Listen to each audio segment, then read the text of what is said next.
नमस्कार। नहीं sir, BSc लिखा है। अच्छा, नमस्कार, आप सभी का स्वागत है। आज की क्लास बीएससी थर्ड ईयर के लिए है, paper second advance yoga therapy. और इसके अंतर्गत हम पढ़ेंगे आज yoga therapy for respiratory disorders. और रिस्पायरेटरी डिसऑर्डर्स के अंतर्गत आज अस्थमा डिजीज़ को देख रहे हैं कि अस्थमा, या जिसे हिंदी में दमा कहते हैं, इसका योग के द्वारा क्या उपचार है, यौगिक प्रबंधन किस प्रकार से इसका किया जा सकता है। सबसे पहले इस रोग के बारे में संक्षिप्त से इंट्रोडक्शन देखते हैं कि अस्थमा क्या रोग है, किस तरह से इसमें सिम्टम्स होते हैं। तो अस्थमा रोग ये लंग से जुड़ी हुई समस्या है। इस समस्या या इस रोग के सिम्टम्स कुछ इस प्रकार हैं। ज़्यादातर लोगों को खांसी आती रहती है और खांसी रात में ही ज़्यादातर आती है। श्वसन प्रक्रिया में दिक्कत होती है, सांस लेने में काफ़ी समस्या होती है ऐसे लोगों को। और सांस लेते समय घड़घड़ाहट की आवाज़ आती है, खड़खड़ाहट या घरघराहट, इस तरह की आवाज़ इनहेल एक्सहेल की प्रक्रिया में या रेस्पिरेटरी प्रक्रिया में इस तरह की आवाज़ वहाँ से होती रहती है। इसमें जो श्वसन नलिकाएं होती हैं उसमें सूजन हो जाती है। ऐसा व्यक्ति थकता बहुत जल्दी है, अपने आप को थकावट बहुत जल्दी फील करता है। और थोड़ा भी चलता है, एक दो सीढ़ी अगर कहीं चढ़ना पड़ा या थोड़ा पैदल चलना पड़ा तो वो बीच बीच में रुक रुक के हाँफने लगता है। इसकी जो सबसे विचित्र लक्षण है 5 नंबर का, कि दिक्कत वो कभी तो ऐसे ज़िंदगी जीता है जैसे उसे कोई समस्या ही ना हो, एक नॉर्मल लाइफ, और अचानक एकदम से तकलीफ बढ़ जाती है। और जब तकलीफ बढ़ जाती है तो बहुत ज़्यादा हो जाती है। बलगम काफ़ी बनता है, खांसी के साथ साथ बलगम में बनने की समस्या होती है, कफ काफ़ी जनरेट होता है, और यह बलगम निकालने में ज़्यादा समस्या होती है। इसीलिए ऐसे लोग कई बार स्मोक करने लगते हैं या पहले से स्मोक कर ही रहे होते हैं। क्योंकि स्मोक इत्यादि करने से, चाहे वो बीड़ी सिगरेट तंबाकू कुछ भी हो, तो उसको जब आप धुएं के फॉर्म में इंटेक करते हैं, स्मोक करते हैं, तो वो लंग्स को धीरे धीरे धीरे धीरे कमज़ोर करता जाता है। और लंग्स कमज़ोर हो जाता है तो उससे भी समस्या होती है। तो ऐसे लोगों को जो है वो बलगम निकालने में काफ़ी समस्या होती है। तो इस तरह के कुछ सिम्टम्स अस्थमा में पाए जाते हैं। इसके और इसका आयु से भी कोई संबंध नहीं है। सामान्यतः तो ज़्यादा एज 40-45 के बाद ही इसके सिम्टम्स दिखते हैं, लेकिन कई बार ये छोटे उम्र के बच्चों में भी दिखाई पड़ता है। 15 साल 18 साल के बच्चों में भी ये समस्याएं दिखती हैं अस्थमा से रिलेटेड। और उनको सांस एक नॉर्मल की अपेक्षा बहुत ज़्यादा नंबर ऑफ ब्रेथ उनके रहते हैं, सांस फूलती रहती है। यौगिक उपचार की बात करते हैं कि योग के द्वारा इसका उपचार किस प्रकार से किया जा सकता है। योग में षटकर्म में इसका बहुत अच्छा उपचार है। और आप जितने भी टेक्स्ट हैं, चाहे हठ योग प्रदीपिका देख लें, ग्रहण संहिता देख लें, या हठ रत्नावली देख लें, तो उसमें कफ से संबंधित जो जितनी भी समस्याएं हैं उसके लिए सबसे उपयुक्त अगर कोई अभ्यास बताया गया है तो नंबर 1 का जो अभ्यास है वो धौती ही है।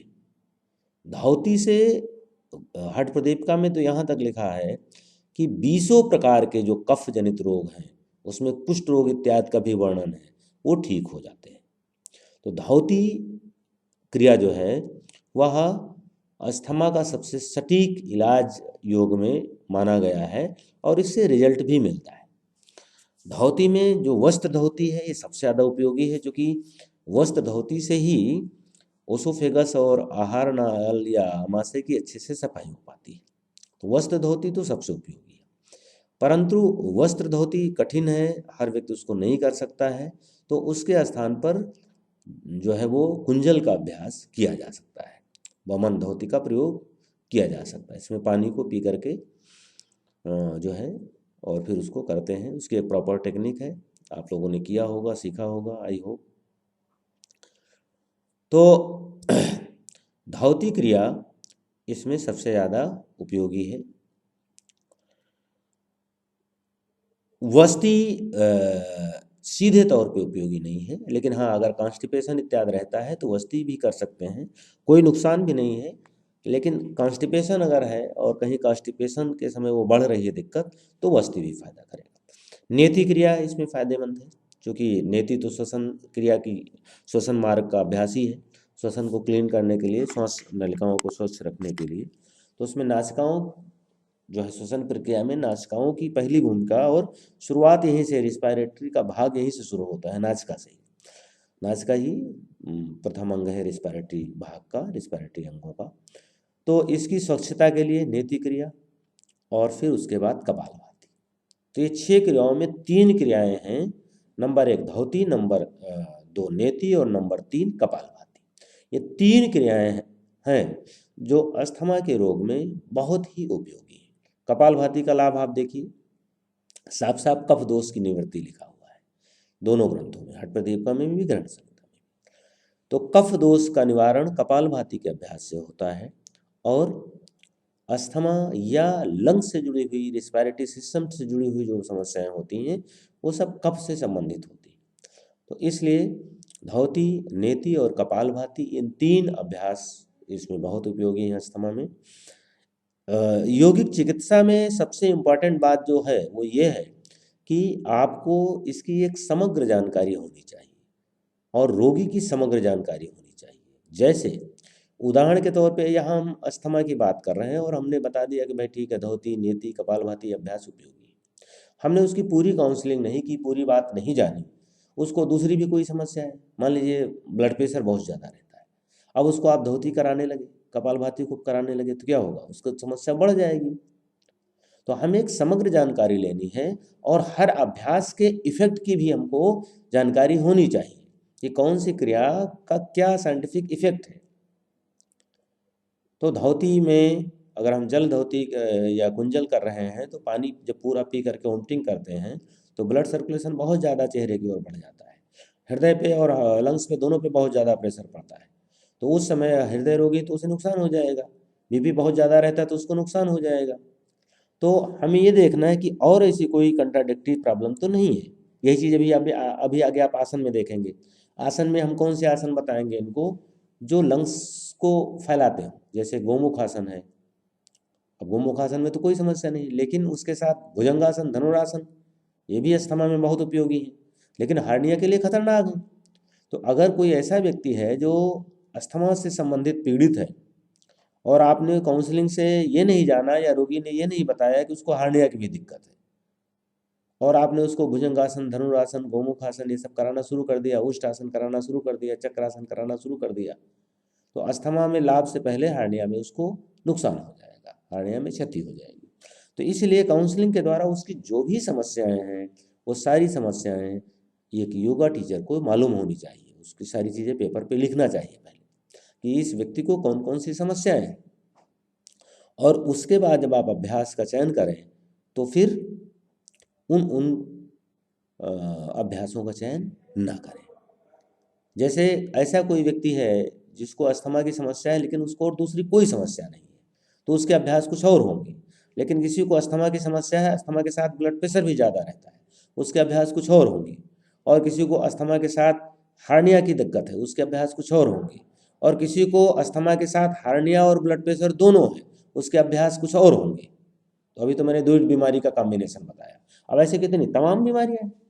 तो इसलिए हमें हर अभ्यास का साइंटिफिक इफेक्ट मालूम होना चाहिए कि उस अभ्यास का क्या प्रभाव पड़ता है, वैज्ञानिक प्रभाव शरीर पे, फिजियोलॉजिकल प्रभाव शरीर पे क्या पड़ता है, और दूसरा संबंधित व्यक्ति को या पेशेंट्स को कौन कौन सी समस्याएं हैं, कुल कितनी समस्याएं हैं, और वो कौन कौन सी, ये दोनों कंप्लीट जानकारी होनी ही चाहिए, हर हालत में होनी चाहिए। बिना इसके सही अभ्यास का सिलेक्शन नहीं किया जा सकता है। तो यहाँ पर हम एक कुछ 2 कॉम्बिनेशन लेके साथ में चलेंगे, अस्थमा के साथ हाई ब्लड प्रेशर और अस्थमा के साथ हार्निया, और एक कॉम्बिनेशन अस्थमा के साथ कोई समस्या नहीं। तो अगर अस्थमा के साथ कोई समस्या नहीं है तो ऐसा व्यक्ति धौती, नेति और कपालभाति तीनों का अभ्यास करे। ऐसा उल्लिखित है कुछ कुछ किताबों में कि अगर 40 दिन तक लगातार धौती का अभ्यास किया जाता है तो अस्थमा जड़ से समाप्त हो जाता है। तो ऐसा व्यक्ति धौती पर काफ़ी फोकस करे, नेति पर भी फोकस करे और कपालभाति पर भी फोकस करे। कपालभाति का प्राणायाम के साथ अभ्यास करेगा, और वो कपालभाति प्राणायाम से मिलता जुलता अभ्यास है। नाम यद्यपि उसका षटकर्म में रखा गया है, लेकिन वो अभ्यास में प्राणायाम के साथ ही किया जाता है और इफेक्ट भी बढ़िया आता है उसका। तो हम धौती और नेति तो प्रारंभ में करेंगे अभ्यास शुरू करने से पहले, लेकिन कपालभाति का अभ्यास जब प्राणायाम का क्रम आएगा तो वहाँ पर करेंगे। तो ये षटकर्म की बात हो गई कि ये 3 षटकर्म मुख्य रूप से उपयोगी हैं, और जो अदर्स 3 षटकर्म हैं इनको भी आप कर सकते हैं, इनसे कोई नुकसान नहीं होगा, अस्थमा में कोई नुकसान नहीं होगा इन क्रियाओं से। अब उसके बाद आगे देखते हैं, इसमें हम कौन कौन से आसन कर सकते हैं। तो इसमें ऐसे आसनों को करना चाहिए जो लंग्स को फैलाते हों, ऐसे अभ्यास कर सकते हैं जो लंग्स को फैलाते हों। कौन कौन से अभ्यास हैं जो लंग्स को फैलाते हैं? खड़े होने वाले में हम पहले खड़े होकर देख रहे हैं, तो खड़े होने वालों में यहाँ पर मैंने 3 आसन लिखे हैं, ताड़ासन, हस्तोत्थान आसन और तिर्यक ताड़ासन। ये 3 आसन मैंने लिखे हैं, ताड़ासन, हस्तोत्थान आसन और तिर्यक ताड़ासन। तो ये तीनों आसन आराम से किए जा सकते हैं और इन पे कोई समस्या नहीं है। एक जो अस्थमा के लोग हैं वो इनको कर सकते हैं। इसके अलावा भी देखिए, अस्थमा में जो यहाँ पर आसन बताए गए ये सबसे ज़्यादा उपयोगी अभ्यास है, लेकिन इसके अलावा और भी तमाम अभ्यास हैं जिनको कर सकते हैं, जिनसे कोई नुकसान नहीं होगा, अस्थमा में कोई नुकसान नहीं होगा। जैसे कि खड़े होने वाले वृक्ष आसन हैं और अश्वत्थ आसन हैं, तो ये सब अभ्यास आसन भी आप कर सकते हैं। लेकिन ताड़ासन, हस्तोत्थान आसन और तिर्यक ताड़ासन, तो these are very effective for lungs capacity and for asthmatic patient. अब इसी तरह पेट के बल लेटने वाले आसन आप देखिए, तो पेट के बल लेटने वाले आसन में भुजंगासन अपर लंग्स कैपेसिटी को बढ़ाता है, धनुरासन में पूरा लंग्स प्रभावित होता है, और शलभासन में नीचे का जो हिस्सा है डायफ्राम के आसपास का, उदर और लंग्स के बीच का जो हिस्सा है, लंग्स का जो निचला भाग है वो प्रभावित होता है। तिर्यक भुजंगासन में साइड का हिस्सा प्रभावित होता है। जो इसमें मैंने लाल कर रखे हैं ये सबसे ज़्यादा उपयोगी अस्थमा के आसन है, 4 को मैंने लाल कर रखा है, भुजंग और धनुर, इधर गोमुख और चक्रासन। लेकिन इसके अलावा भी अन्य जो आसन भी इसमें लिखे गए हैं ये भी अपने अपने दृष्टिकोण से अस्थमा के पेशेंट्स के लिए उपयोगी। इसी तरह से पीठ के बल लेटने वाले आसनों में से पवन मुक्तासन, सेतुबंधासन, चक्रासन, हल आसन, सर्वांगासन, इसके अतिरिक्त बहुत सारे आसन हैं जिनको मैंने नहीं लिखा है, जैसे कि पाद चक्रासन, जैसे कि सेतुबंधासन, जैसे कि नौका आसन। तो ये सभी आसन किए जा सकते हैं पीठ के बल लेट करके ऑन द सुपाइन पोस्चर, और ये सभी अभ्यास अस्थमा के रोगी को लाभ पहुंचाएंगे। अब हम आते हैं, पेट के बल हो गए, पीठ के बल आसन हो गए। पीठ के बल हल आसन, कर्णपीड़ा आसन, सर्वांगासन, सेतुबंधासन, पवन मुक्तासन, चक्रासन, इनका भी अभ्यास हम कर सकते हैं सुपाइन पोस्चर में। और इसमें ज़्यादा से ज़्यादा रोकने की कोशिश करें। जो इन्हेल करके होने वाले आसन हैं, ये देखिए कीवर्ड है, आप कोई भी आसन कर रहे हैं, आप अगर वो आसन इन्हेल के हो रहा है तो ज़्यादा से ज़्यादा इन्हेल करें और फिर उसको कम से कम 10-15 सेकंड 20 सेकंड रोकें जितनी आपकी क्षमता है। और अगर एक्सेल करके वो आसन हो रहा है तो ज़्यादा से ज़्यादा अच्छे से प्रॉपरली एक्सेल करें। आपको फोकस इन्हेल और एक्सेल पे बहुत अच्छे से करना है, तभी वो जाकर के लंग्स के लिए स्पेसिफिक रूप से प्रभावी होगा। तो जो भी आसन का क्रम है, जो भी आप आसन कर रहे हैं, उन आसनों को करें। तो उन आसनों को में इन्हेल और एक्सेल का बहुत प्रॉपर ढंग से इस्तेमाल करें, इन्हेल एक्सेल पे बहुत अच्छे से फोकस करें। तो ये आपके पीठ के बल लेटने वाले आसनों में भी यही नियम अपनाएंगे। जो भी आसन कर रहे हैं, हल आसन कर रहे हैं ज़्यादा से ज़्यादा एक्सेल करें, सर्वांगासन कर रहे हैं ज़्यादा से ज़्यादा एक्सेल करें, चक्रासन ज़्यादा से ज़्यादा इन्हेल करें, सेतुबंध ज़्यादा से ज़्यादा इन्हेल करें, पवन मुक्तासन ज़्यादा से ज़्यादा एक्सेल करें, श्वास को बाहर करके होल्ड करें। बैठने में गोमुख आसन बहुत ही इफेक्टिव आसन है और ऐसा कहा जाता है कि इकलौता आसन है जो करते समय एक लंग्स की कार्य क्षमता पूरी बढ़ा देता है तो दूसरे को पूरी तरह से रिलैक्स कर देता है। जो हाथ ऊपर रहता है वो लंग्स, उस साइड का लंग्स बहुत अच्छे से एक्टिवेट हो जाता है, और जो हाथ नीचे रहता है उस साइड का लंग्स जो है वो निष्क्रिय हो जाता है, उसको रेस्ट मिल जाता है उस समय। तो इसलिए गोमुख आसन जो है वो लंग्स कैपेसिटी को बढ़ाने के लिए सबसे प्रभावशाली आसन माना जाता है। बाकी पश्चिमोत्तानासन एक्सेल की प्रक्रिया अच्छे से करता है, इसलिए ज़्यादा से ज़्यादा श्वास यहाँ पर निकालनी चाहिए, और सामान्य एक्सेल में जो श्वास पास आउट नहीं हो पाती है, पश्चिमोत्तानासन में वह श्वास भी लंग्स से निकल जाती है। वक्रासन साइड को प्रभावित करता है, सिंहासन अपर लंग्स के हिस्से को, जो हंसली के आसपास का एरिया है, और सामान्य इनहेल एक्सेल में वहाँ तक वायु नहीं पहुँचती, तो वो हिस्सा एक्टिवेट होता है। उत्तान मंडूकासन में भी वही, उत्तान मंडूकासन में हम वज्रासन में बैठ के दोनों घुटनों को फैला करके दोनों हाथों को ऊपर उठा करके दाहिने हाथ की हथेली बाएं कंधे पर, बाएं हाथ की हथेली दाहिने कंधे के पीछे पीठ पर, दोनों हाथों को ऊपर से ओर ला करके फिर रखते हैं। तो इसमें लंग्स का जो ऊपरी हिस्सा है वो पूरी तरह से एक्टिवेट हो जाता है। तो ये कुछ आसन रहे जिनके जो स्वभाव मैंने बताए वो स्वभाव हैं। ये अभी जो आसन बताया गया ये सामान्य दृष्टिकोण से बताया गया है, मीन्स ऐसे व्यक्ति के लिए उपयोगी होंगे जो व्यक्ति को अस्थमा के अतिरिक्त और कोई समस्या नहीं है, लेकिन अगर कोई समस्या है तो इनमें बदल जाएगा। उसमें से हम सबसे पहले हाई बीपी को देख लेते हैं। अगर हाई बीपी से पीड़ित व्यक्ति है, अस्थमा के साथ उसको रक्तचाप ज़्यादा रहता है, तो उसको इसमें से कौन कौन आसन नहीं करने चाहिए। तो उसको सर्वांगासन नहीं करना चाहिए, हलासन नहीं करना चाहिए, चक्रासन नहीं करना चाहिए, पश्चिमोत्तानासन नहीं करना चाहिए। ये चार आसन तो उसे बिल्कुल नहीं करने चाहिए। चक्रासन, पश्चिमोत्तानासन, सर्वांगासन और हलासन, इन आसनों का अभ्यास ऐसे व्यक्ति को नहीं करना चाहिए। अब हार्निया के दृष्टिकोण से देख लेते हैं। अगर किसी व्यक्ति को अस्थमा के साथ साथ हार्निया की समस्या है, तो ऐसे व्यक्ति को इनमें से कौन कौन से आसन नहीं करने चाहिए। अगर जो व्यक्ति हार्निया से पीड़ित व्यक्ति है तो उसको भुजंगासन, धनुरासन, शलभासन, तिर्यक भुजंगासन ये कोई नहीं होंगे पेट के बल लेटने वाले। पीठ के बल लेटने वालों में से उसे चक्रासन नहीं होगा उसके लिए, और कर सकते हैं, चक्रासन बिल्कुल नहीं करेंगे। तो पेट के बल लेट करके उसको कौन से अभ्यास हार्निया वाले व्यक्ति को कराए जा सकते हैं। तो हार्निया वाले व्यक्ति को पेट के बल लेट के सिंपल आप मकर आसन करा सकते हैं, सूक्ष्म मकर करा सकते हैं, बाल कीड़ा आसन करा सकते हैं, और ये सभी आसन अस्थमा में कोई विशेष उपयोगी नहीं है, लेकिन ये आसन कर सकते हैं। उसको करवट लेट करके मेरु आकर्षण आसन कर सकते हैं, हार्निया पे कोई नहीं खिंचाव आएगा। भुजंगासन, धनुरासन जैसा लाभ तो नहीं मिलेगा अस्थमा के दृष्टिकोण से, लेकिन हाँ कुछ साइड के का हिस्सा प्रभावित होगा। तो मेरु आकर्षण आसन ऐसा व्यक्ति कर सकता है जो अस्थमा के साथ साथ हार्निया रोग से पीड़ित है। और फिर बैठने में आते हैं तो गोमुख आसन कर सकता है, उसमें कोई दिक्कत नहीं, चाहे वो रक्तचाप ज़्यादा रहता हो और चाहे उसको हार्निया रोग की समस्या हो, तो वो कर सकता है। और उष्ट आसन इसमें देखिए छूट गया है मुझसे। उष्ट आसन बहुत उपयोगी है बैठ करके, उष्ट आसन हार्निया उसमें अस्थमा में। लेकिन अगर व्यक्ति हार्निया से पीड़ित है तो वो उष्ट आसन अर्ध उष्ट आसन कर सकता है, केवल हाथों को ऊपर उठाए, लेकिन वो पेट पे खिंचाव ना आने पाए, इस बात का ध्यान रखें। तो पूरा पीछे नहीं जाएगा, हाथ केवल पूरा ऊपर उठाएगा और थोरेसिक रीजन से पीछे जाएगा, तो वो कर सकता है उष्ट आसन, बैठ कर होने वाला आसन। तो हार्निया वाला व्यक्ति बैठ करके जो है वो इसमें से अन्य और कर सकता है। तो बैठ करके हारने वाले व्यक्ति को और कोई इसमें सिटिंग पोस्चर के जो आसन दिखाए गए उसमें कोई दिक्कत नहीं।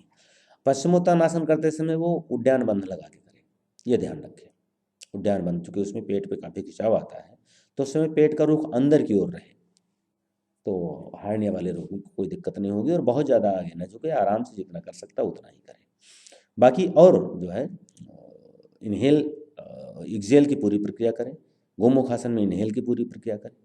तो इनहेल और एक्सेल पे तो फोकस करना ही करना है। जिस भी आसन का स्वभाव इनहेल करके होना है तो इनहेल प्रॉपर करेगा, और जिस भी आसन का स्वभाव एक्सेल करके होने का है तो उस समय एक्सेल करके अच्छे से हमें करना है। और फिर एक्सेल या इनहेल जो भी प्रक्रिया है उसको करने के बाद ब्रेथ होल्ड करना है, श्वास को रोकना है, श्वास के रोकने पर विशेष ध्यान देना है। अब आगे देखते हैं प्राणायाम।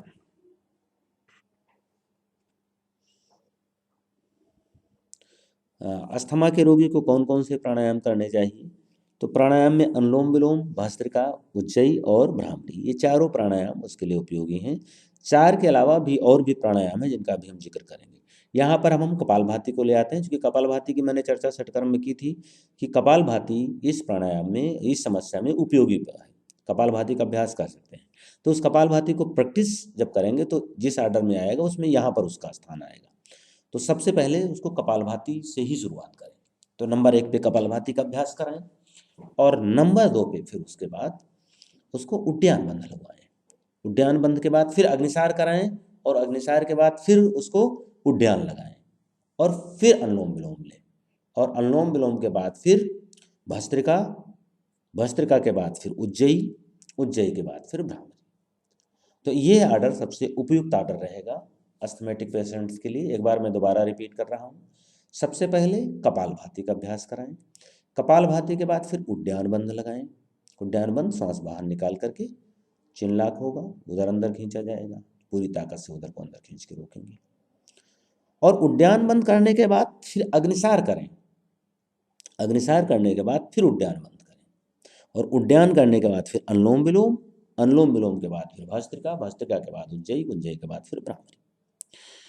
अब थोड़ी मात्रा ध्यान दें, कौन कितनी कितनी मात्रा में करना है। तो कपालभाति कम से कम 200 से 300 बार। आवाज कट रही है, आवाज कट रही है, आप अपना इंटरनेट चेक कर लीजिए अगर आवाज कट रही है तो। अगर आवाज कट रही है तो आपकी समस्या होगी नेट की। अब सही हुई है सर, अब सही हुई है, अब सही हुई है सर। ठीक है। तो मात्रा में कपालभाति 200 से 300 बार करें, क्योंकि ये बहुत कुछ डिपेंड करता है कि उसको और कोई समस्या है कि नहीं। उसको अभी सेकंड राउंड में हम लेंगे। अभी सामान्य दशा में हम वो अभ्यास बता रहे हैं, उस कंडीशन को इंडिकेट कर रहे हैं जिसमें रोगी को और कोई समस्या नहीं है, अस्थमा के अतिरिक्त और कोई समस्या नहीं है। तो ऐसी स्थिति में 200 से 300 बार कपालभाति करें। उसके बाद उड्डयन करें, तो उड्डयन जितनी देर अधिकतम क्षमता रोक सकते हैं उतनी देर पेट को अंदर खींच के रोकें। अग्निसार जितनी देर कर सकते हैं, क्योंकि अग्निसार में भी श्वास बाहर निकाल के श्वास जितनी देर रोक सकते हैं उतनी देर करेंगे। तो वो जितनी आपकी सामर्थ्य हो उतनी देर श्वास को बाहर निकाल करके रोकें, और उस दौरान स्टमक को अंदर बाहर करें। ये अग्निसार हो गया। उसके बाद फिर उड्डयन करेंगे, तो उसमें भी जितनी देर आप सांस रोक सकते हैं उतनी देर हो पाएगा। क्योंकि सब में श्वास रोकना है और एक्सेल करके ही रोकना है, उड्डयन, अग्निसार, फिर उड्डयन। तो आप एक क्रिया के बाद 1-2 नॉर्मल ब्रीदिंग करके तब रिपीट करें। इमीडिएट करेंगे तो उसका पीरियड बहुत शार्ट हो जाएगा। उसके बाद अनुलोम विलोम करें, तो अनुलोम विलोम कम से कम 10 मिनट करें। एक बार में 10 मिनट ना कर पाए तो 2 टुकड़े में कर लें, 5 मिनट कर लें, फिर भस्त्रिका करके फिर 5 मिनट कर लें। और अगर एक बार कर सकते हैं तो एक बार 10 मिनट करें, और उसमें होल्ड जरूर करें। जितनी देर श्वास भरें उसका डबल रोकें, 1:2 रेशियो में करें। जितनी देर भरें उसका 2 गुना रोकें और उसके 2 गुणों में निकालें। फाइनल जो इसकी रेशियो की स्थिति ग्रंथों में कही गई है 1422 की है। 1:4 जितना भरें उसका 4 गुना रोकें, उसका 2 गुना निकालें। व्यवहारिक दृष्टिकोण से जब कराया जाता है तो नॉर्मली सब बराबर करके कराते हैं, 1:1:1। तो यहाँ अस्थमा वाले व्यक्ति को 1:1:1 तो खैर कर ही लेगा। अगर वो कर सकता है तो 1:2 के रेशियोज कराएं। ब्रेथ होल्ड कैपेसिटी और एक्सेल कैपेसिटी, एक्सेल पीरियड और ब्रेथ होल्ड का पीरियड ये डबल रखें, और इनहेल सेम रख लें। अगर 4 सेकंड इनहेल कर रहा है तो 8 सेकंड होल्ड करें और 8 सेकंड एक्सेल करें। ये रेशियो ज़्यादा उपयुक्त रहेगा, क्योंकि जब सांस रोकेगा तो लंग्स प्रभावित होंगे। ये हो गया अनुलोम विलोम। फिर भस्त्रिका में चंद्र भस्त्रिका, यानी बाईं को बंद करके, सॉरी दाहिनी को बंद करके बाएं से भरें, बाएं से निकालें, ये चंद्र भस्त्रिका। इसको कम से कम 100-150 बार कराएं, थोड़ा धीमा धीमा करें। और इतना ही सूर्य भस्त्रिका। अगर उससे पहले उसको सिर में सनसनाहट होने लगती है या चक्कर आने लगता है या सिर घूमने लगता है तो रोक दें। किन किन स्थिति में ऐसा होगा अभी मैं जिक्र करूँगा। जिनको सिर में भारीपन या चक्कर आएगा या सिर दर्द होगा, उनका या तो बीपी ज़्यादा रहता है या बीपी बहुत ज़्यादा लो रहता है या उनका हीमोग्लोबिन कम रहता है। ये 3 कंडीशंस में से कुछ भी होगा तो ऐसा होगा। तो अगर ऐसा हो रहा है तो वो थोड़ा सा मात्रा कम कर लें, उसके नंबर्स कम कर लें। जितने पे होता है उससे थोड़ा पहले ही रोक करके रेस्ट कर लें। तो इस तरह से ये भस्त्रिका प्राणायाम में डोज कितनी सटीक होगी ये डिपेंड करता है अभ्यासी की कैपेसिटी कितनी है, क्षमता कितनी है। ये टोटल उसी बात पर निर्भर करेगा। तो ये आपका हो गया भस्त्रिका प्राणायाम। रिपीट कर रहा हूँ एक बार मैं पुनः। भस्त्रिका, चंद्र भस्त्रिका, दाहिनी को बंद करके बाईं से श्वास भरें और निकालें, ये चंद्र भस्त्रिका कहलाएगा। सूर्य भस्त्रिका में लेफ्ट को बंद करके राइट से भरेंगे, निकालेंगे। और फिर पूर्ण भस्त्रिका में दोनों हाथ ज्ञान मुद्रा में घुटने पर रहेंगे और दोनों नासिकाओं से इनहेल और एक्सहेल करेंगे। तो ये पूर्ण भस्त्रिका हो जाएगा। भस्त्रिका के बाद आप अनुलोम विलोम फिर ले सकते हैं, अगर वो एक बार 10 मिनट नहीं कर पा रहा है तो। क्योंकि 10 मिनट से कम होगा तो नॉर्मल व्यक्ति के लिए तो ठीक है, एक बढ़िया रिजल्ट अगर चाहिए अस्थमा में तो 5 मिनट कम है उसके लिए, तो 10 मिनट करें। और उसके बाद फिर उज्जयी प्राणायाम। उज्जयी प्राणायाम में खींचनी मुद्रा में होगा, जिह्वा तालू से लगेगी, थ्रोट से प्रेशर देते हुए इनहेल करेंगे और फिर चिल्ला करके होल्ड करेंगे। उज्जयी प्राणायाम अलग से कराया गया है आप लोगों को, और उसका वीडियो भी ज्ञान संचय पर उपलब्ध है, आप अलग से भी देख सकते हैं जिनको कुछ डाउट हो तो उज्जयी प्राणायाम कर लेंगे। और उज्जयी प्राणायाम के बाद फिर भ्रामरी प्राणायाम। उज्जयी और भ्रामरी कम से कम 10-10 बार करें, इससे कम नहीं। तो अनुलोम विलोम 10 मिनट, भस्त्रिका एक नासिका से, फिर दूसरी से, फिर दोनों से कम 50, और अगर कर सकते हैं तो 100, 50 और 100 के बीच में देखें कि अभ्यासी की क्या डोज है। और उज्जयी 10 बार, भ्रामरी 10 बार। कपालभाति सबसे पहले होगा, जिसकी मैंने खुराक बताई है 200 से 300 बार। तो ये एक प्राणायाम से संबंधित अभ्यास हुआ, क्योंकि प्राणायाम अस्थमा के पेशेंट को या अस्थमा रोग में सबसे महत्वपूर्ण भूमिका अदा करता है, क्योंकि लंग्स से जुड़ी हुई समस्या है और प्राणायाम लंग्स से जुड़ा हुआ अभ्यास है। तो इसलिए प्राणायाम पे सबसे ज़्यादा फोकस करना चाहिए। कंचन गुप्ता समय से जुड़ा करो। तो ये अनुलोम विलोम, भस्त्रिका, उज्जयी और भ्रामरी, ये एक नॉर्मल वे में हमने बताया जिसको कोई अन्य समस्या नहीं है अस्थमा के अतिरिक्त। अब एक कॉम्बिनेशन हम हाई बीपी का देखते हैं। अगर हाई बीपी का अभ्यास है तो उसे कपालभाति, अगर बहुत ज़्यादा हाई बीपी रहता है तो ना कराएं, और बहुत ज़्यादा नहीं रहता है, विद मेडिसिन नॉर्मल रहता है, तो उसको 100 बार से ज़्यादा ना कराएं, उसकी डोज कम कर लें। और स्पीड उसकी 60 टाइम्स पर मिनट से ज़्यादा ना हो, 1 मिनट में 50 से 60 स्ट्रोक हो, और मात्रा 100 से ज़्यादा नहीं। अनुलोम विलोम 10 मिनट से कम बिल्कुल ना करें, और अगर कर सकते हैं समय है तो उसको 5 मिनट बढ़ा दें अगर हाई बीपी ज़्यादा है तो। भस्त्रिका, बीपी बहुत ज़्यादा रहता है तो रोक दें, बीपी नॉर्मल रहता है मेडिसिन के साथ तो इसको कर सकते हैं। इसकी स्पीड बहुत धीमी कर लें, और मात्रा 50 से ज़्यादा किसी कीमत पे ना रखें। 50 चंद्र भस्त्रिका, 50 सूर्य भस्त्रिका, फिर 50 दोनों नासिकाओं से, और स्पीड बहुत ही धीमी, उसको कोई दिक्कत नहीं होनी चाहिए। तो वो अभ्यास से भी आप ऑब्जर्व कर लेंगे कि हाँ इतनी स्पीड में उसे सहजतापूर्वक आराम से कर लेता है। बाकी उज्जयी और भ्रामरी में कोई अंतर नहीं आएगा, इनकी डोज एज इट इज रहेगी, बल्कि आप चाहें तो बढ़ा भी सकते हैं। तो अनुलोम विलोम, उज्जयी और भ्रामरी, इनकी डोज कम नहीं होगी, बल्कि समय है तो बढ़ाया जा सकता है हाई ब्लड प्रेशर की अवस्था में। भस्त्रिका और कपालभाति को कम किया जाएगा और मॉडिफाई किया जाएगा। मॉडिफाई मीन्स स्पीड में मॉडिफाई होगा और मात्रा भी कम हो जाएगी। हाई ब्लड प्रेशर की अवस्था पे कितना और कैसे करना है ये डिपेंड करेगा कि रक्तचाप कितना है, और विद मेडिसिन मैनेज है कि विद मेडिसिन भी वो हाई रेंज में रहता है, इन परिस्थितियों पे डिपेंड करेगा। अब हार्निया के साथ देख लेते हैं। हार्निया वाले रोगी को कपालभाति न करें, बाकी और कर सकते हैं। भस्त्रिका में पेट का मूवमेंट नहीं होता है, मैं प्रैक्टिकल में भी आप लोगों को बार बार बताता रहा हूँ। भस्त्रिका प्राणायाम लंग्स से होता है, इनहेल एक्सहेल, इसमें अब्डोमिनल मूवमेंट नहीं किया जाता है। तो भस्त्रिका कर सकते हैं, लेकिन कपालभाति को यथासंभव अवॉइड करें, क्योंकि उसमें बार बार झटका लगने से हार्निया की दिक्कत धीरे धीरे बढ़ सकती है। वो पता नहीं चलेगा, धीरे धीरे साल 6 महीने में उसका इफेक्ट आएगा, लेकिन इसके हानि होने की संभावना थोड़ा ज़्यादा है। इसलिए हार्निया के रोगी को कपालभाति रोक दें, अग्निसार भी रोक दें, और उड्डयन कर सकते हैं। उड्डयन कर सकते हैं, आराम से पेट अंदर ले जाकर के वहीं पर रोकें, तो उड्डयन कर सकते हैं। लेकिन अग्निसार और कपालभाति, ये हार्निया वाले रोगी इस का अभ्यास रोक दें, वो ना करें। तो इस प्रकार से आपने आज अस्थमा के संदर्भ में देखा। आवाज आपकी कट रही है। आवाज सबको कट रही है, कुछ लोगों को कट रही है।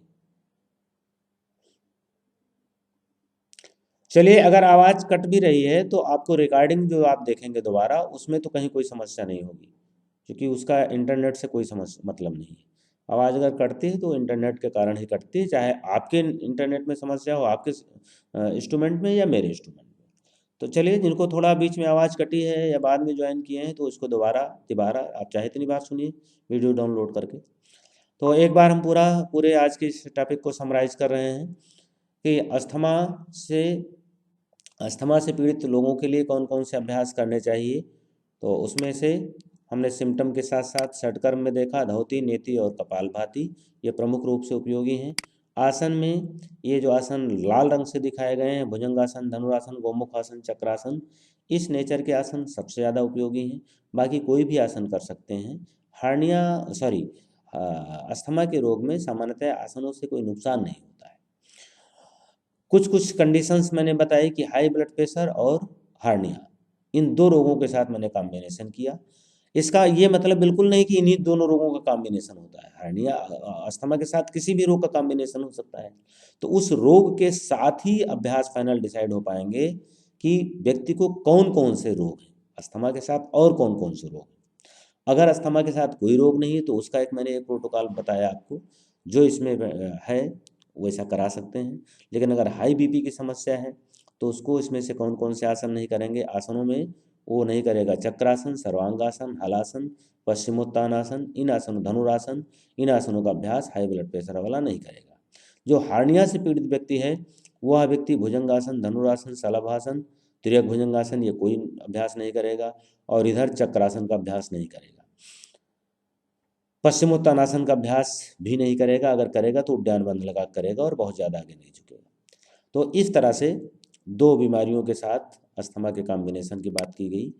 प्राणायाम में अगर हाई ब्लड प्रेशर के साथ है तो उसे कपालभाति, जो अनुलोम विलोम के पहले होगा, उसका अभ्यास या तो नहीं करना है या मॉडिफाई करना है। ये डिपेंड करेगा कि उसको कितनी ज़्यादा दिक्कत है।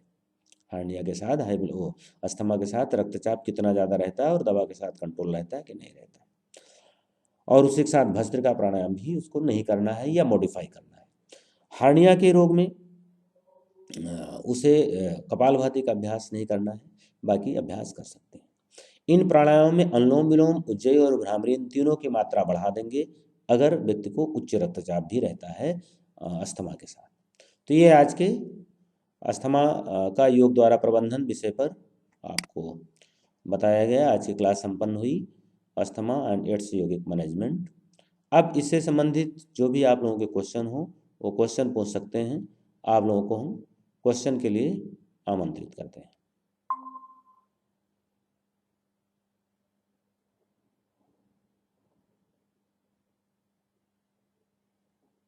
Sanjana, yes sir. अब जो भी क्वेश्चन है आप लोगों को क्वेश्चन पूछिए आज से संबंधित।